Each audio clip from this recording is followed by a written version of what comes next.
Senhoras e senhores, damos continuidade com o nosso segundo tema, que será sobre viabilidade técnica e econômica da biomassa florestal para geração de energia, com o senhor Paulo Moraes, engenheiro civil, produtor rural desde 1993, silvicultor desde 2003, produtor de biomassa florestal desde 2008, membro do Grupo de Trabalho Energia de Biomassa Florestal do Ministério da Agricultura. Com a palavra. Boa tarde a todos. Eu vou falar um pouquinho a respeito da viabilidade de geração de energia de cavaco de floresta plantada, basicamente eucalipto, e o tratamento dessa fonte de energia como sendo uma coisa viável para a matriz energética brasileira.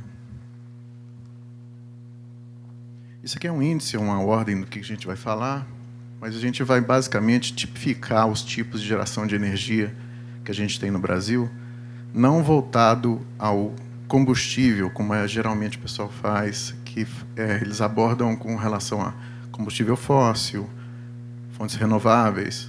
Nós vamos fazer uma nova abordagem, uma abordagem diferente. Ela foi proposta por um amigo nosso de Pernambuco, o Dr. Koblitz, e ele faz em cima da importância da fonte de geração. Ele divide em 3 grandes grupos.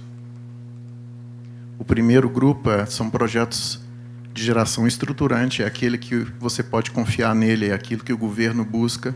São projetos onde tem geração o tempo todo, o ano inteiro, ininterruptamente. Você tem confiabilidade da injeção dessa energia no sistema integrado nacional.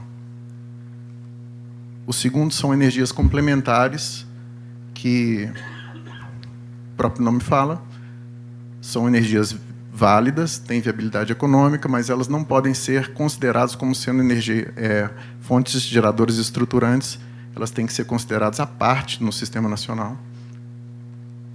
E os projetos emergenciais, ou as fontes de geração emergencial, que elas servem para acudir algum problema no sistema. Ou seja, elas têm que ficar o tempo todo desligadas e, em algum momento, quando acontece algum problema, alguma queda de uma linha de transmissão, algum problema de uma geradora térmica, esses projetos emergenciais entram em ação. Esse aqui é a caracterização de cada fonte geradora em cima desses tipos de geração, né? Então, vocês podem ver aqui no projeto estruturante, você tem as hidrelétricas, que é a maior parte de geração nacional hoje, que é uma vantagem muito grande do nosso país, são as hidrelétricas. Térmicas a carvão, nós temos também algumas. Gás natural de 5 combinado e nucleares.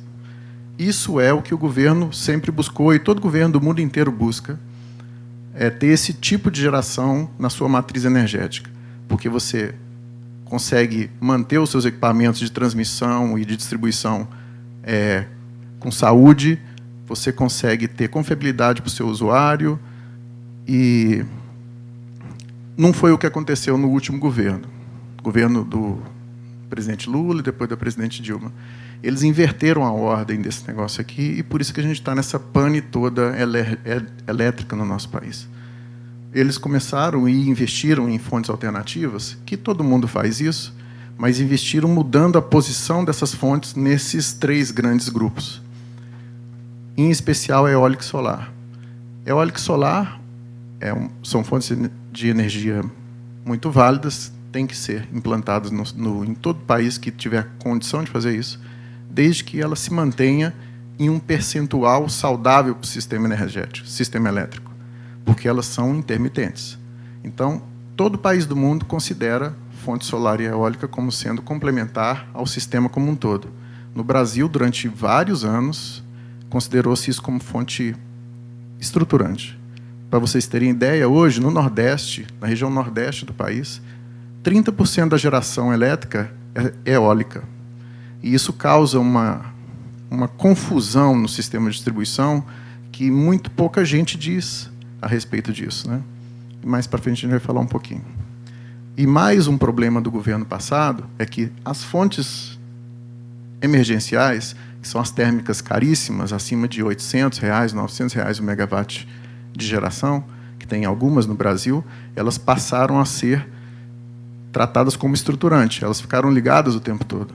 Daí o tanto de energia que teve aumento durante esses anos, depois da Dilma decretar a baixa da energia em 2012, isso acarretou que todo o mercado se desestruturasse e térmicas caríssimas fossem ligadas o tempo inteiro, né? E a nossa conversa aqui é a respeito de floresta, né? E onde a energia de floresta plantada se encaixa nesses três. Ela é estruturante, é complementar e é emergencial.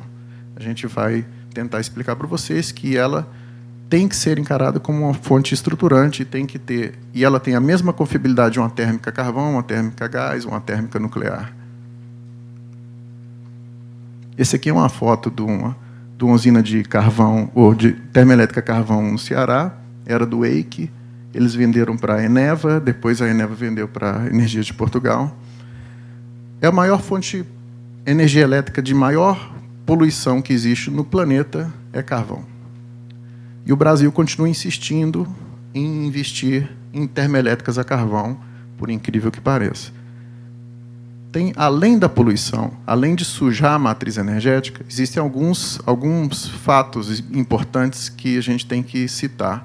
E o pessoal da CNI está completamente alerta a respeito disso. 100% do maquinário das térmicas a carvão e das térmicas a gás são importados. Não existe nenhum equipamento nessa térmica que é nacional.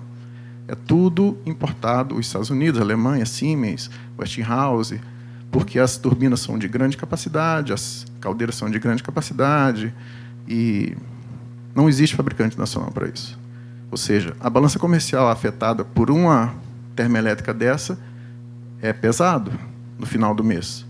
Uma térmica de 700 megawatts de potência como essa gerou-se aí um investimento provavelmente de algo em torno de 8 bilhões. À época, eu não sei, o dólar de hoje, talvez um pouco mais, um pouco menos à época. O carvão aqui é 100% importado. No Ceará não tem mina de carvão. E ele vem da Colômbia em forma de pó. Gás natural. Esse aqui é um exemplo daqui do estado do Mato Grosso do Sul.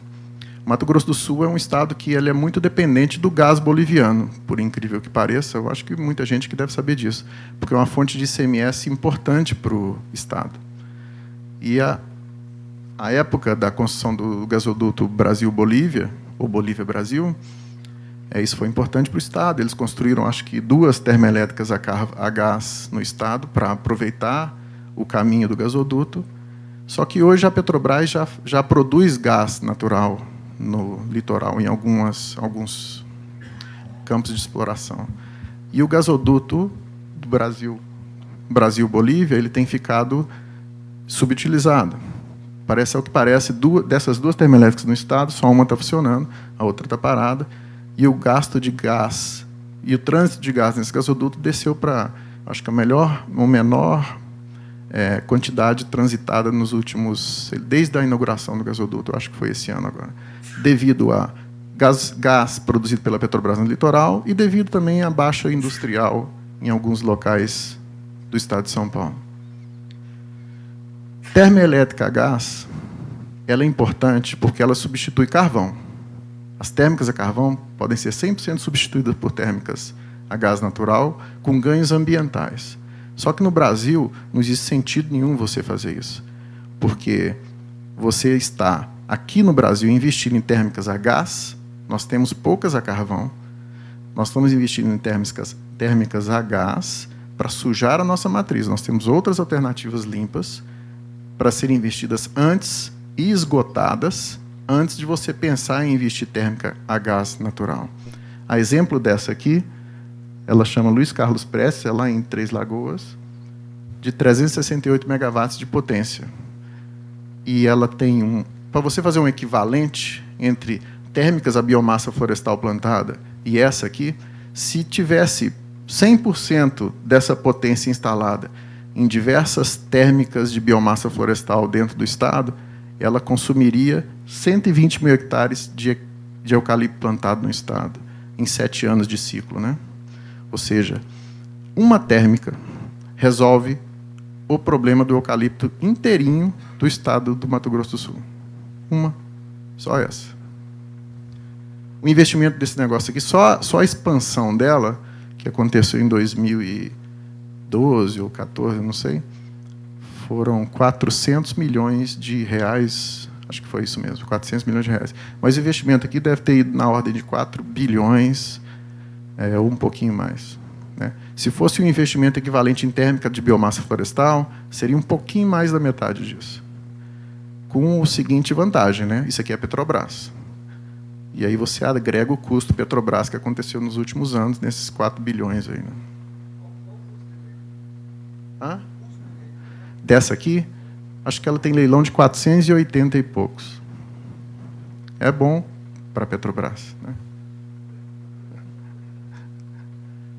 Termoelétrica nuclear, nós temos uma, na verdade 2, lá em Angra, né? Elas são situadas no mesmo local, lugar maravilhoso, lindo, deslumbrante. Tem que ter? Tem. Tem que construir mais? Não. Ela é a de maior custo, ela custa mais do dobro do que as outras fontes geradoras por megawatt implantado. 100% dos equipamentos são importados, de novo, né? Tanto termoelétrica a carvão, gás ciclo combinado e nuclear, nada é fabricado no Brasil, absolutamente nada. E tem, é claro, os seus inconvenientes, que são os inconvenientes ambientais. Tem um risco operacional que não é pequeno, e na hora que você começa a guardar os resíduos da termoelétrica nuclear, aquilo tem que ter uma guarda por décadas, né? E sendo que no final da vida útil da termoelétrica nuclear, da usina nuclear, de Angra 1 e Angra 2, ela tem que ser desmontada. E esse desmonte, todo tijolo, todo pedaço de pedra, todo ferro, tudo que você desmontar lá de dentro tem que ter a mesma destinação do que os resíduos ao longo da vida útil dela. Vocês imaginam o que é que isso, quando for desmontado, vai ter que ser desmontado um dia, vai acontecer. E ela consome uma quantidade de água tão grande que isso não é brincadeira, não. Eu vi. Do lado de cá, eles captam água. Do outro lado desse morro é onde eles despejam a água que usou para resfriar o processo térmico, né? São 6 graus de diferença de um lado para o outro. Isso aí é um istmo lá na Baía de Angra, né? Do lado de cá tem 6 graus a menos de temperatura do que o lado de lá. Esquenta a água de verdade. Esse é um gráfico de pegada de carbono, né, para quem gosta. Eu vou cair aqui. Lignito e carvão. Lignito é um tipo de carvão, a turfa. São os dois mais poluentes. Isso para sempre geração de energia, né? Você tem depois as usinas baseadas em petróleo, BPF, óleo cru, diesel, seja lá como for. Logo depois vem carvão ou gás natural. Ou seja, países que têm carvão tem todo sentido investir em geração térmica por gás natural. O Brasil não tem. Nós temos aonde aqui? Nós temos hidroeletricidade, nós temos agora eólico, nós temos nuclear.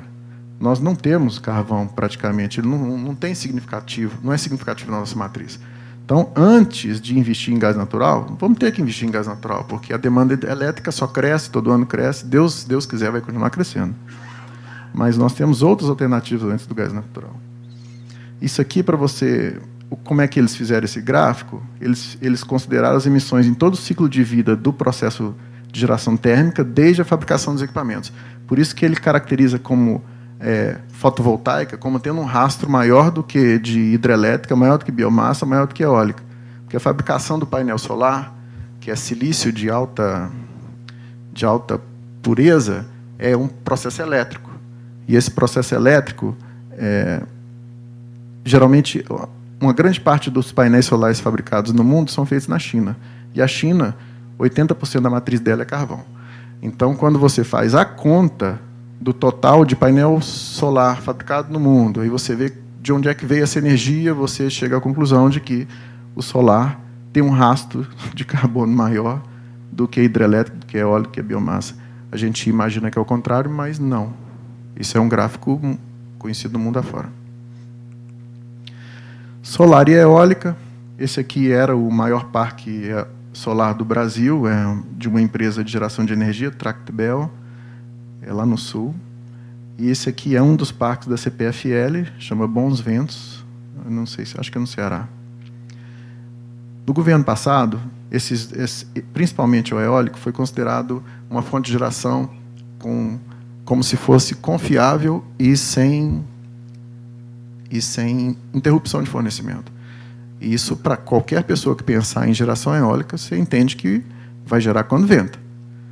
Então, se não venta, você gera um problema na distribuição daquela energia. Você gera harmônico, você gera interferência, você danifica os equipamentos de transmissão. Em todo lugar do mundo, quando você tem um parque eólico, você tem um banco gerador acoplado para quando a geração de energia do parque eólico diminuir, você entrar com outra coisa gerando junto. No exterior, isso é feito a bateria. Aqui no Brasil, o pessoal achou que era muito caro e instalou junto aos parques eólicos geradores a diesel.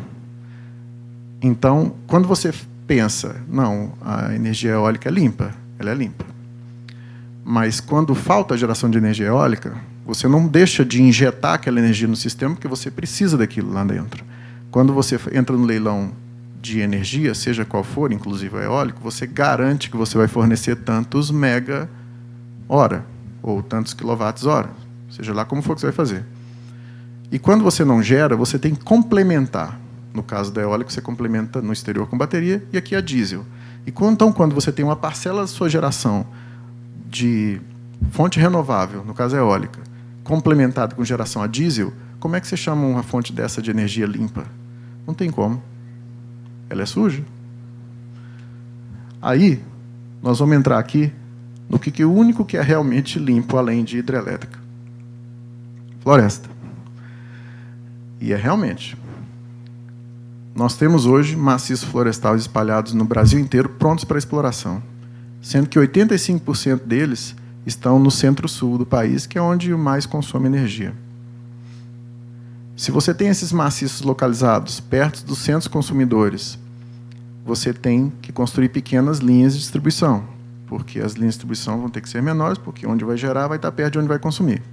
Ao diferente de Belo Monte, diferente de Giral, desses hidrelétricos grandes que eles construíram, né?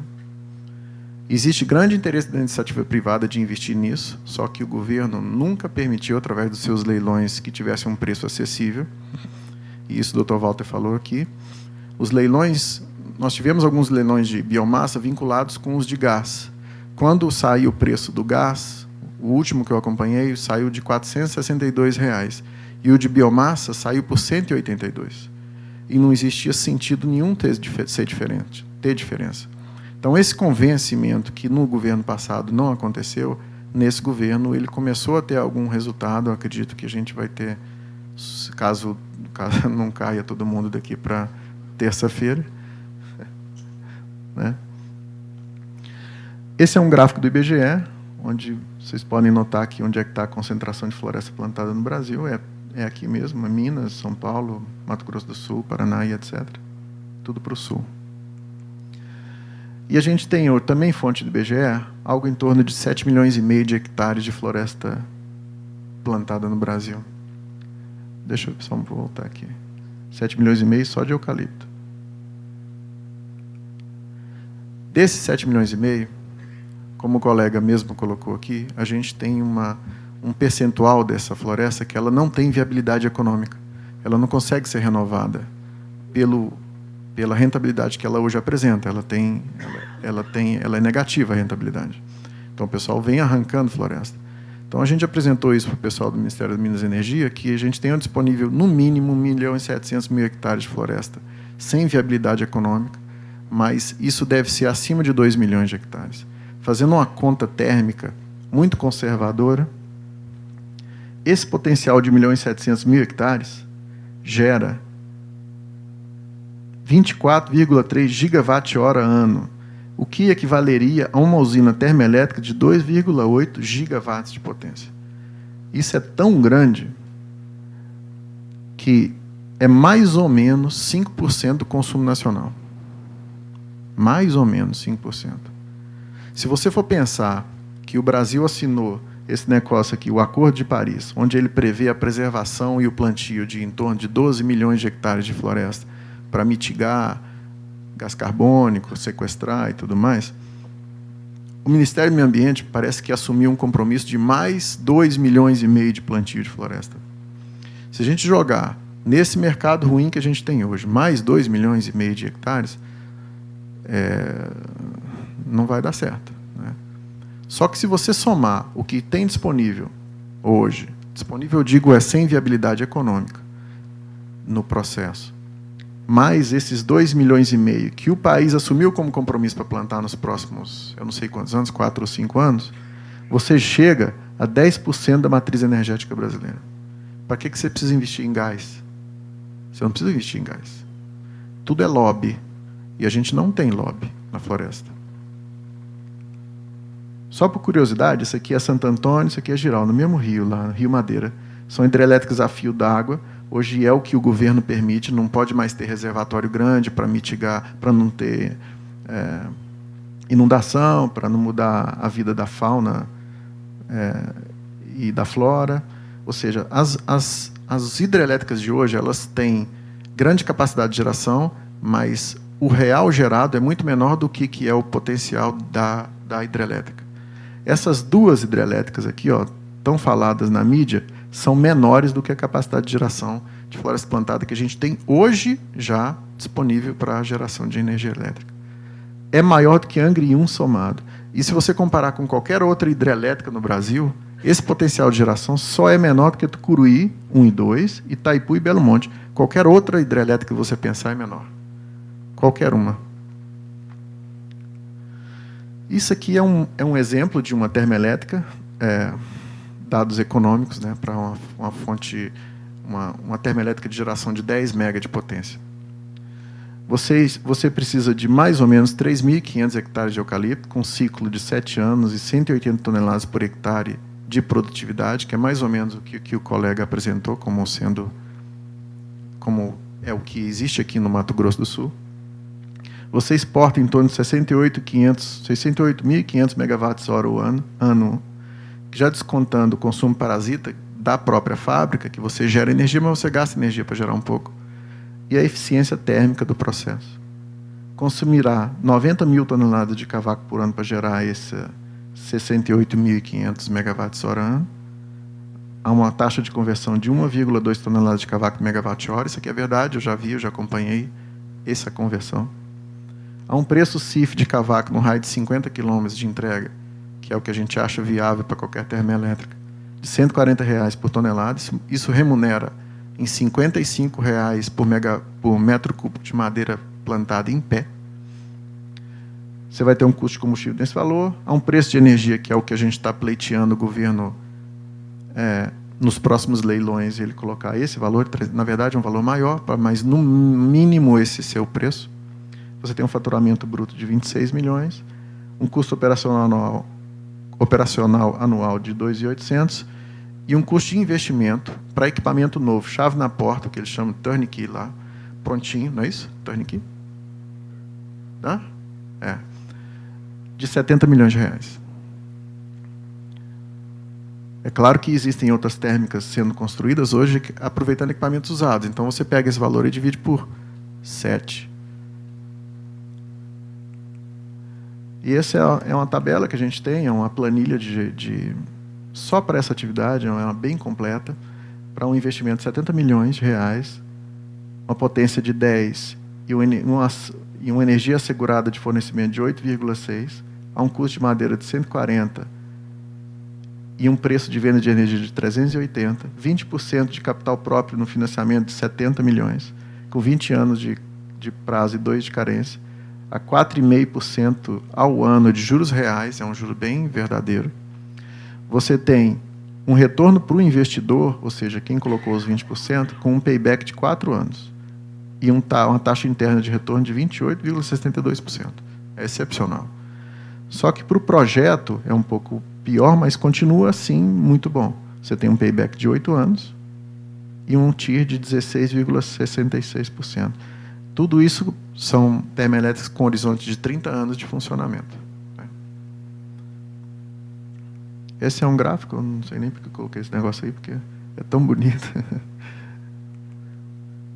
E você tem 3 maneiras de comercializar essa energia que você vai gerar nesse negócio aqui, né? Você pode participar em leilões de energia, através da ANEEL, do que o governo disponibiliza como sendo para compra de energia nova e existente. Não é fácil, requer uma série de pré-requisitos, o licenciamento é pesado, precisa de caução também. Você pode trabalhar no mercado livre, ou seja, vender direto para empresas consumidoras, grandes consumidores, que oscila os valores, não é também, você não consegue manter uma estabilidade no seu negócio. E você tem essa nova modalidade aqui, micro e mini geração distribuída e autoconsumo remoto. Isso aqui foi a partir de 2016, a ANEEL publicou uma portaria que permite que você, até 5 megawatts, monte um consórcio de consumidores em qualquer lugar da sua distribuidora. Eu não sei como é que chama a distribuidora aqui do Mato Grosso do Sul, de energia elétrica, mas você pode montar uma geração aqui em Campo Grande e seus consumidores estarem lá em Corumbá, em Ponta Porã, seja lá como for. Você injeta energia daqui e o pessoal de lá faz a compensação na conta. Isso é uma coisa que está em voga bastante. Minas Gerais já tem mais de 400 projetos, todos solares, de mini geração e micro geração distribuída. Os preços, nesse caso aqui, são muito mais atrativos. Aqui você está falando em preço de 380 a venda de energia, aqui está falando em preço de R$600 o megawatt. E é assim mesmo, você tem as gerações tradicionais aqui, de leilão, e você cria novas entidades geradoras, como essa eólica, como essa solar aqui, e injeta a energia no mesmo sistema. E os consumidores pegam a energia, na verdade não pegam, eles continuam recebendo da distribuidora, mas existe uma compensação de mais e menos. A unidade geradora acredita na conta do consumidor e, na hora que ele consome lá na ponta, ela é debitada. Com o grande incentivo que micro e mini geração distribuída tem isenção de ICMS. Ou seja, de cara, o desconto que os consumidores que aderirem a um consórcio ou a um condomínio de micro ou mini geração distribuída, eles não deixam de pagar o ICMS. Eu não sei quanto que é aqui, em Goiás é 23%, no Distrito Federal é 33% na geração de energia. Isso é muito expressivo, né? E aqui são os dados do grupo de trabalho que o Dr. Walter falou. A gente faz parte de um grupo de trabalho na CNA, que a gente já há algum tempo tenta convencer o pessoal da empresa de pesquisa energética, da Secretaria de Planejamento Energético, que eles têm que encarar a biomassa florestal como sendo uma capacidade de geração para projetos estruturantes, não projetos de reserva, não projetos complementares. E a gente falou tanto no ouvido desses caras que eles decidiram dar um voto de confiança. E esse voto de confiança foi anunciado até em capa do Valor Econômico. Ele, na verdade, era para sair aqui de biomassa de cavaco de madeira, mas ele falou, estuda a possibilidade de fazer um leilão de energia de reserva em setembro para contratar energia de fontes eólica, solar, pequenas centrais hidrelétricas, PCH, e bioenergia, biogás e biomassa. Essa biomassa era para ter saído aqui cavaco de madeira, eu não sei por que eles não falaram, né? Eu acho que é para não atiçar os usineiros e eles ficarem com raiva. Mas, na verdade, vai ser cavaco, né? Quando você faz um leilão de energia para biomassa de bagaço, tem um componente no leilão que chama CVU, custo variável unitário. Eles obrigam que as geradoras de energia de bagaço, o CVU seja zero. Isso para a gente não funciona. Nosso CVU tem que ser igual ao do gás. As térmicas de gás, elas têm o custo da implantação, que o governo paga com ela desligada, e tem o custo com ela ligada, que é avaliado em cima desse CVU. Bagaço, o CVU é zero. Cavaco de eucalipto não pode ser. Então, hoje, eles têm esse convencimento e a gente conseguiu isso há bem pouco tempo. O governo anunciou o PDE, que chama Plano Decenal de Expansão de Energia. Nos próximos 10 anos, obrigatoriamente, na expansão da energia, existe lá o item cavaco de madeira. Isso não existia e hoje é que a gente conseguiu colocar. É um percentual muito pequeno ainda, é algo em torno aí de 15 mil, dá uns 150 mega de potência ano O ideal seria em torno de uns 600 a 700 megas de potência ano, que eu acho que é que o mercado conseguiria abarcar, mas já é um começo, né? E é isso. Minha palestra acaba por aqui.